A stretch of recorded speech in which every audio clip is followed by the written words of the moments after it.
introduce the San Diego chapter of Americans for Safe Access coordinator, Eugene Davidovich. Good afternoon, everybody. It truly is a pleasure to be here amongst such distinguished folks on this panel, and just the people that I've met in this during this day. It really is amazing to see so many bright and great folks, part of this movement that are making things happen in California. I'd like to talk a little bit about San Diego, some of the efforts that we've got going on down there, and some of the things I'd like to see, and many in San Diego would like to see implemented across the state and the country. First, my name is Eugene Davidovich, as Don Duncan mentioned. I work with Americans for Safe Access in San Diego, and the way that I got involved in this movement is I was arrested as a part of a collective effort that I was involved in. After going through a trial for a year, being vindicated, made me realize that staying an activist is critical. Staying a part of this movement and helping see the implementation of some of these laws throughout the state is also really critical. And our chapter in San Diego, amongst many other groups in town, just in the last year or so, I want to talk about just a couple achievements we've been able to achieve down there, which for San Diego really are historic. We've been able to conduct a continuing legal education training down in San Diego, hosted by Lance Rogers and Bahar Ansari, two attorneys, great attorneys down there, that trained all the public defenders in San Diego County. We had over 100 attorneys in attendance for that course. We've provided numerous court support for folks like Javon Jackson, James Stacy, who's here with us today and has been through a lot. But one of the most important things that we are all working on in San Diego is seeing an implementation of this law that has been on the books for over 15 years.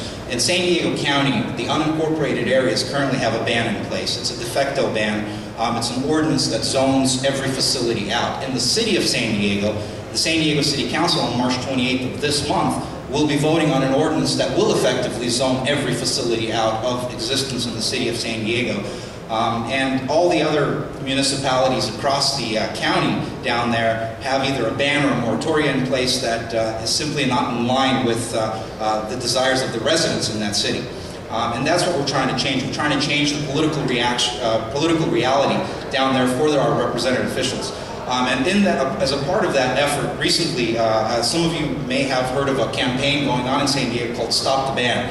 Stop the Ban is a coalition campaign of over 20 organizations, some of whom sponsored this very conference, California NORML, Drug Policy Alliance, Americans for Safe Access, and others, have come together down there to try to oppose this ordinance. And we're in the middle of probably the largest letter-writing campaign this issue has ever seen in San Diego. So far, our coalition has collected over 2,800 letters from voting residents in the districts in the city of San Diego, all addressed to their constituents on the city council, urging them to amend this overly restrictive ordinance. And some of the organizations we've partnered very closely with down there are Canvas for a Cause, a couple of speakers from which have been up here as well, A New Path, Gretchen Burns-Bergman, again, the Drug Policy Alliance, and others.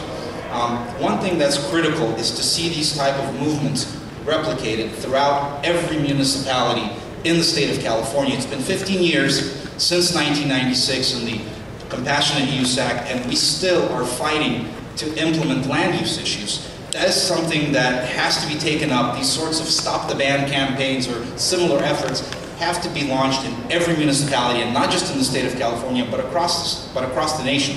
Because although legalization is critical, medical marijuana is not a stepping stone to legalization. Medical marijuana patients' rights absolutely have to be protected. And politicians like Bonnie Dumanis in San Diego have been on a fierce fight against medical marijuana and against patients have to be held accountable, as well as these laws being implemented. A couple of other things I want to just briefly mention, and that is some of the legislation that is critical currently is this SB 129. We have to protect the employment rights of the most vulnerable folks amongst us, and that is those medical patients that use this as a medicine. And I think my time is up, so I just want to close it off with really, we need everybody to get involved in this issue. We have to get active, and this will make a difference across the state. So thank you.